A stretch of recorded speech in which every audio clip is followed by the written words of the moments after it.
ভাবিলোঁ এটা নতুন ভিডিঅ' বনাওঁ, আপোনালোককো দেখাওঁ ন, নিজেও বনাই খাম।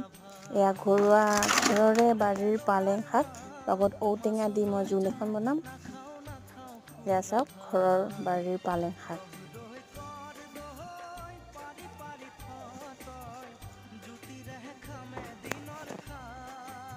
আৰু লগত থাকিব টান শিঙি মাছ আৰু কাৱৈ মাছ আৰু এটা মাগুৰ মাছ। মাছ বহুতে আছিলে, ধৰি থোৱা আছিলে, জীয়াই খাই আছিলোঁ, সেইখিনি বাৰু আপোনালোকক দেখুওৱা নহ'ল।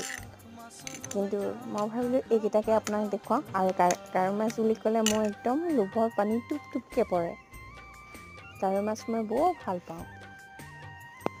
এয়া চাওক, জীয়া কাৱৈ মাছ। গতিকে ময়ো পালেং শাকৰ লগত ঔটেঙা দি মাছৰ জোল খাওঁ, আৰু আপোনালোকেও